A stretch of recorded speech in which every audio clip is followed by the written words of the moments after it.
मतलब हमारा अकीदा तौहीद बेहतर, हमने तौहीद अली से सीखी।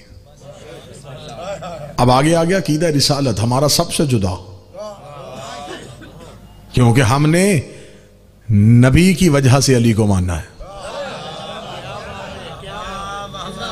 हमें नबी ने बताया है कि अली किसे कहते हैं। पढ़ दिया ना लोगों ने रबीउल अव्वल में नाते मना लिया तुमने मिलाद। आज मुसलमान परेशान है, आज पूरी दुनिया का मुसलमान परेशान है। आज उम्मत मुसलमान सिवाय शियों के उम्मत मुसलमान परेशान है खत्म नबूवत के हवाले से। आज अब जब घर में आग आई है ना तो फिर मुसलमानों को पता चला कि हमने अहले बैत की दुश्मनी में जो किताबें लिखी थी उसका नतीजा क्या निकला। कि आज मुसलमान परेशान है कि हमारे बच्चे नबी के बाद किसी और को नबी ना मान ले। ये बच्चे अब महदूद नहीं है, इन बच्चों के सामने पूरी दुनिया खुली हुई है। ये हथेली पे कायनात लेके फिर रहे हैं।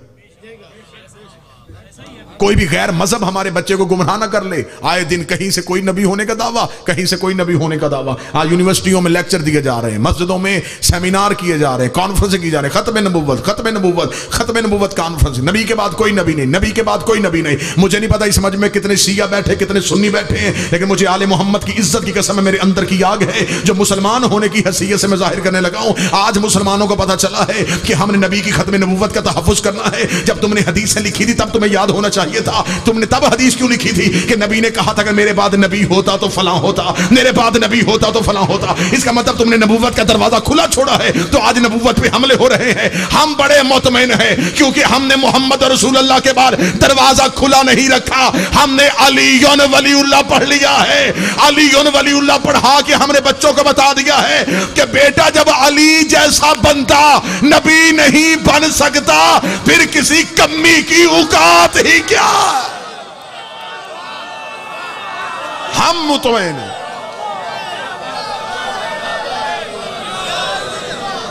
हम मुतमईन हैं। तहफ्फुज़ रिसालत का नाम है अलीयुन वलीउल्लाह। रिसालत के मुहाफ़िज़ को अलीयुन वलीउल्लाह कहते हैं। आओ हम तुम्हें अलीयुन वलीउल्लाह के फायदे सुनाएं।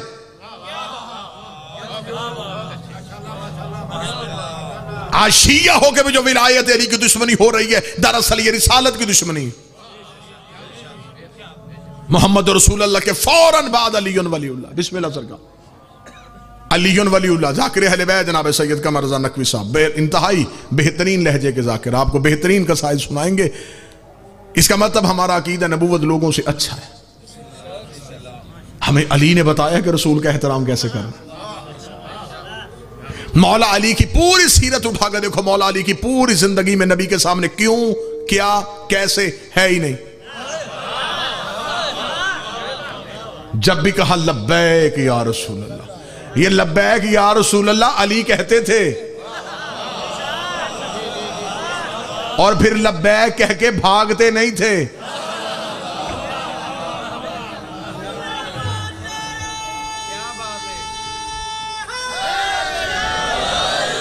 ये जचता भी अली की जुबान से था, सजदा भी अली की जुबान से था। मेरे मौला अमीरुल मोमिनीन कूफे में बैठे हुए हैं, एक यहूदी आ गया और उसने आगे अली से पूछा, उसने कहा अली सुनने के लिए आया हूँ, मैं मुसलमान नहीं हूँ, मैं यहूदी, लेकिन तेरे इल्म के किस्से बड़े सुने हैं, तुमसे जो भी बात पूछी जाती है फौरन उसका जवाब दे देता है। अली मैं यहूदी होने की हैसियत से सिर्फ इतना पूछने के लिए आऊँ, ये इल्म कहाँ से सीखा है, कहाँ से किताबें पढ़ के आया है, वो कौन सा उस्ताद है जिसने तुझे सिखाया है। मौला कह सकते थे कि मैं इमामत हूँ, मैं ओहदा इमामत में फाइज हूँ, इल्म हमारी जबिल्लत में होता है, इल्म हमारी घुट्टी में होता है। लेकिन अली को पता था ये यहूदी है, ये नबी को नहीं मानता, ये अल्लाह को नहीं मानता।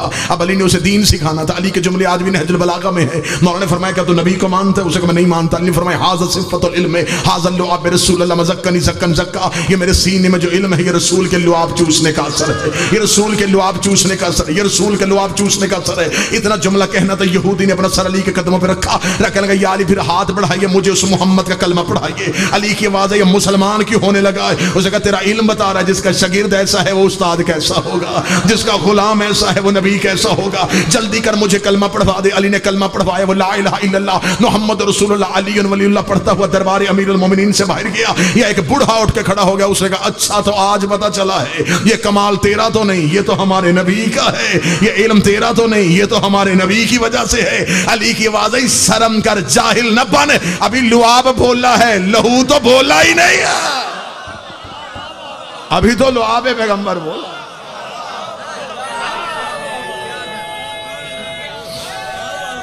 बिस्मिल्लाह से।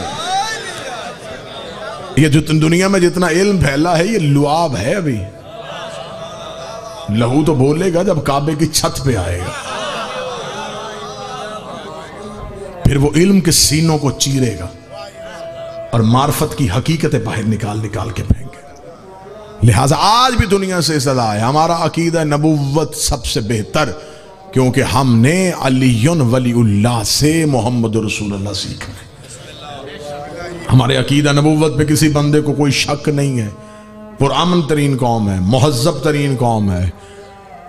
लोगों ने देख लिया कि जिन्होंने एहतराम रिसालत का अलम उठाया था उन्होंने घर भी जलाए, उन्होंने दुकानें भी तोड़ी, पूरी रात हुसैन के मातमी कीमती मार्केटों में फिरते हैं, कभी किसी दुकान का ताला भी नहीं टूटता।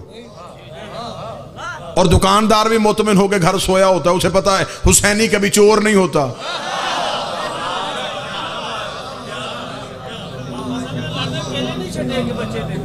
ये खजूरों के बाग से शुरू हुए, जब भी लूटा कोई फ्रूट ही लूटा। लिहाजा आज उम्मत मुसलमान से आज एक आसिया ने गुस्ताखी की और पूरी मुसलमान गुस्से से सुर्ख हो गए। लेकिन आपकी ये आपकी बादशाही है ना जी, आपने गुस्ताख भी मर्जी के बनाए। मैंने पूरे मुल्क में अपील की है शिया कौम का नुमाइंदा खतीब होने की हैसियत से, आप आज तहफ्फुज़े हुर्मत रिसालत का कानून बनाएं। सबसे पहले हम शिया साथ चलेंगे। आप बादशाही मस्जिद में रखें, आप सेनेट में बिल पास करें, सबसे पहले हम शिया तायद करेंगे। लेकिन हमारी एक शर्त है, गुस्ताख आज से नहीं पकड़ने। फिर सिलेबस बदलो, लिटरेचर बदलो, निसाब बदलो। फिर जिसने जहां जहां गुस्ताखी की उसे वहां वहां से निकालो। आपने आज कानून बनाना है ना कि गुस्ताख रसूल की सजा मौत और फांसी होनी चाहिए। फिर आप ये बताएं कि आपके पास तौहीन रिसालत का म्यार क्या है, कौन तौहीन करता है? हमारी नजर में जो नबी को 40 साल के बाद नबी माने वो भी तौहीन करता है, जो नबी को जबरील से पढ़वाए वो भी तौहीन करता है, जो नबी को दाई का दूध पिलाए वो भी तौहीन करता है। आप सिर्फ ये बताएं ना कि आपके पास इज्जत रिसालत का म्यार क्या है। इज्जत इस्लाम की चाहते हो तो पहले इज्जत नबी की करो। इस्लाम की इज्जत होगी नबी की वजह से। आप सहाबा को मानते हैं तो फिर भी आपको नबी को मानना पड़ेगा। सहाबा की जाती इज्जत नहीं है, नबी की वजह से है। नबी के सहाबी जाती इज्जत तो नहीं है, शख्सियात की वजह से तो इज्जत नहीं है, अमीरी की वजह से तो इज्जत नहीं है, जुहद और तकवा की वजह से तो इज्जत नहीं। इज्जत किस वजह से? नबी की वजह से, नबी के सहाबी। और मैं पूरे मुल्क में यह कहता हूं, यह फर्क है हम में और आप में। आपके पास के हैं, हमारे पास से हैं। आपके पास जितने रिश्ते हैं नबी के सहाबा, नबी की ज़ौजा, नबी के रिश्तेदार, हमारे पास के वाला चक्कर ही कोई नहीं। अल फातिमा तो बस अतो मिन्नी, फातिमा मुझसे, या अली अंत मिन्नी, ऐ अली तो मुझसे, हुसैन मिन्नी, हुसैन मुझसे, हसन मिन्नी, हसन मुझसे। वहां के है, यहां से है। दरूद के वालों पे नहीं होता, दरूद से वालों पे होता। हमारे पास जो अहले बैत है वो नबी से है, इनके साथ नबी का लहू का रिश्ता है, इनका नबी के साथ ओहदे का रिश्ता है। लिहाजा इज्जत इस्लाम चाहते हो तो आपको इज्जत नबी करना पड़ेगी। हमारा अकीदा तौहीद सबसे बेहतर, हमारा अकीदा रिसालत सबसे जुदा, फिर आगे आ गया हमारा अकीदा इमामत। हम नबी और अली के दरमियान किसी को बर्दाश्त नहीं करते। हम खलीफा तो हो बिला फसल कहते, बगैर फासले के खलीफा। और जो मेरा अगर कोई सुन्नी भाई बैठा है तो मैं माहौल को बेहतर करने के लिए उनकी तबीयतों को खुश करने के लिए जुमला कह देता हूं, मुझे अल्लाह की वहदानियत की कसम, रसूल की रिसालत की कसम, सैयदा की इस्मत की कसम और 12 आइमा की इमामत की कसम, अगर रसूल खुम्मे गदीर पे किसी सहाबी का हाथ पकड़ के बुलंद करते, हम सहाबी को मान लेते। हमारी मजबूरी है, हमने अली अपनी मर्जी से नहीं माना, हमें रसूल ने दिया है। और कुरान कहता जो मोहम्मद दे वो ले लो। और फिर हम अली पे पक्के इसलिए हो गए, हमें जिद अली पे इसलिए हो गई है। ठीक है, हम अली और वलीउल्लाह पे इसलिए पक्के हैं कि रसूल ने ये नहीं कहा कि मेरे बाद अली है, मानने को दिल हो तो मान लेना, नहीं, मन कुन तो मौला। अगर मेरी मौलाइयत का इकरार करना है तो तुम्हें इसे मानना पड़ेगा, इसकी मौलाइयत का इकरार करना पड़ेगा। और फिर सिर्फ ये नहीं है कि एक हदीस कह के नबी चल पड़े, 3.5 घंटे अली पे तकरीर की है, तपते हुए सहरा में खड़े होके चमकती हुई धूप में 3.5 घंटे कमर भाई रसूल मुसलसल अली पे बोले।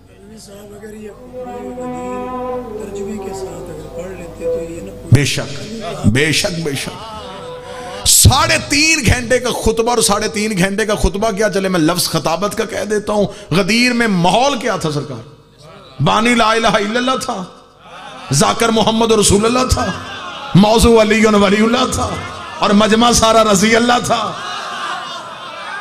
3.5 घंटे मुसलसल गदीर के चौक में नबी ने अली और वलीउल्लाह की अहमियत बताई। 3.5 घंटे अली पढ़ा गया। और यहां पे मैं इंतहाई माजरत के साथ मैं जुमला कहना चाहूंगा, अक्सर मैं मिंबर पे बैठा होता हूं और जाकिरीन की जुबान से ये जुमला निकल जाता है कि जी रसूल ने पलानों का मिंबर बनाया और उन लोगों के पलान रखे जिन पे खतरा था ये भाग ना जाए। ये भी तौहीन है नबी की। ऐसा हो ही नहीं सकता कि नबी चाहे कि कोई ना जाए और वो फिर भी चला जाए। और दूसरा शरीयत का मसला है, गस्बी मुसल्ले पे नमाज नहीं होती, खींचे हुए अगर ये प्लान होते तो उस पे अली की विलायत का ऐलान कैसे हो सकता। हाँ प्लान रखे गए, लेकिन उन सहाबा के रखे गए जिनके दिल में पहले से अली मौजूद था। अबू जर का प्लान था, मिकदाद का प्लान था, हुजैफा का प्लान था, इन सहाबा के प्लान सजाए गए। 3.5 घंटे मुसलसल अली पढ़ा गया। फिर रसूल ने एक हाथ पकड़ के बुलंद नहीं किया। किताबें कहती अली की बगलों की सफेदी ज़ाहिर हो रही थी। रसूल ने अली को बकायदा उठाया हुआ था। रसूल पीछे थे, अली आगे थे। मैं लफ्ज़ बदल देता हूं, नबुव्वत छुप रही थी, इमामत तलू हो रही थी, लोगों को अली दिखाया जा रहा था। इधर अली वलीउल्लाह का ऐलान हो गया। सबसे पहले अली वलीउल्लाह के मुनकर ने एक सोची समझी स्कीम के तहत विलायत अली का इनकार किया।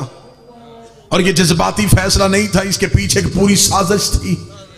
इसे तैयार किया गया था, जिन बंदों ने तैयार किया उन्होंने ये कह के किया था कि तूने करना है अली की विलायत का इनकार, बदले में मांगना है अल्लाह का अजाब, और हम तुझे गारंटी देते हैं कि अजाब नहीं आना। उसे कहा कैसे नहीं आना? उन्होंने कहा इसलिए कि मक्का में अबू जहल ने कहा था अल्लाहुम्मा अफ्तर अलैना हिजारत मिनस समा, अपने अल्लाह से कहे आसमान पे पत्थर भेज दे। अगर तू इतना ही सच्चा नबी है तो हम पे पत्थर भेज के हमें काफरों को हलाक क्यों नहीं कर देता? रसूल ने दुआ मांगी, आवाज कुदरत आई, इन काना युअज़्ज़िबुहुम व अंत फ़ीहिम, मैं वहां अजाब नहीं भेजता जहां तू रहता हो, वहां अजाब नहीं आता जहां तू होता। उसका तू नबी के करीब खड़े होके अजाब मांग लेना कि अगर अली वलीउल्लाह अल्लाह की तरफ से है तो अल्लाह से कहे अजाब भेज। अल्लाह अजाब भेजेगा नहीं, क्योंकि वो अपने कानून तोड़ता नहीं है। अगर उसने अबू जहल पे नहीं भेजा तो तुझ पे कैसे भेजेगा जब अजाब आएगा नहीं? हम बाहर से चोर कर देंगे। ये अली वलीउल्लाह अल्लाह की तरफ से नहीं है, ये अली वलीउल्लाह अल्लाह की जानब से नहीं है, ये रसूल की मर्जी है। रसूल ने रिश्ते की वजह से अली की विलायत का ऐलान किया था। सोची समझी साजिश के तहत हारिस को नबी के सामने खड़ा किया गया। इसने अजाब की दुआ मांगी, अभी दुआ खत्म नहीं हुई, आसमान से पत्थर आया, इसके सर पे लगा, 2 हिस्सों में तकसीम हो गया। आवाज मोहम्मद आई, मेरे अल्लाह तूने तो कहा था जहां मोहम्मद हो वहां अजाब नहीं आता। फरमाया मेरा मोहम्मद नाराज ना होना, वो ला इलाहा का मुनकर था, ये अली वलीउल्लाह का मुनकर, और विलायत के मुनकर को माफी नहीं। इनकार विलायत अली वो जुर्म है जिसकी किसी भी सूरत कहीं भी माफी नहीं। चले मैं जुमला समझा देता हूं, मेरे साथ मजमा ताईद फरमाएगा। जो हारिस के सर पे पत्थर लगा ये कहां से आया था? बोलेंगे ना जी आप? आसमान से, जमीन से उभर के तो नहीं लगा, आसमान से आया। आसमान पे पत्थर का क्या काम? पत्थर का ताल्लुक है जमादात से, जमादात का ताल्लुक है जमीन से। तो ये आसमान से कौन सा पत्थर आ गया? जन्नत में पहाड़ हैं लेकिन नूर के, आसमान पे पहाड़ नहीं तो पत्थर कहां से आया? बात मेरी भी समझ में नहीं आती थी। मैं कुरान के सामने गया, मैंने हाथ जोड़ के पूछा, अली के खामोश जाकर, तू बता ये पत्थर कहां से आया? कुरान की आवाज, अलम तरा कैफ फअल रब्बुका बिअसहाबिल फील। तुम्हें याद नहीं कि उसने हाथी वालों के साथ क्या सलूक किया था? जब अबरहा हाथी लेके आया था, उसने अबाबील की चूंज में पत्थर भेज दिए थे। तफसीर इमाम रजा से पूछा गया, मौला ये वाकया क्या था? फिर मौला ने इस वाकये को मुतसिल किया। मौला ने फरमाया, जब अबरहा हाथी लेके आया था तो खुदा ने आसमान से अबाबील को भेजा। एक एक अबाबील की एक चूंज में पत्थर था, और वह पत्थर भी एक जर्रे के बराबर था। एक एक अबाबील एक एक हाथी का निशाना लगा रहा था, एक भी अबाबील का निशाना खता नहीं हुआ। खुदा कदम अरसलना अलैहिम तैरन, इन परिंदों को हमने भेजा था, जिन्हें हम भेजे उनमें गलती नहीं होती, जिन्हें हम भेजे उनमें खता नहीं होती। एक एक अबाबील एक एक हाथी का शिकार कर रहा था। मेरा 8वां बादशाह मशहद का वारिस फरमाता है कि एक अबाबील को आगे जबरील ने अल्लाह का हुक्म दिया था। उसने कहा, खुदा कह रहा अपने हिस्से का पत्थर तूने हाथी को नहीं मारना, फलां गार की कोह में जाके बैठ जा, तेरे रिस्क का बंदोबस्त अल्लाह करेगा, तेरी जिंदगी की तहफ्फुज अल्लाह करेगा, तेरी सांसों की जिम्मेदारी अल्लाह लेता है। खुदा कहता है वहां बैठ, अगली वही का इंतजार कर। इमाम रजा फरमाते वो गार की कोह में जाके बैठ गया। अल्लाह ने उसे ऐसे जिंदा रखा जैसे असहाबे कहफ को जिंदा रखा था। इधर गदीर के चौक में हारिस ने अली की विलायत का इनकार किया। जबरील ने आके उसी अबाबील से, खुदा कह रहा है अपने हिस्से का पत्थर निकाल, हारिस के सर पे मार, ताकि मैं दुनिया को बताऊं वो मकान का दुश्मन था, ये मालिक मकान का दुश्मन। सारे बोला मिलके,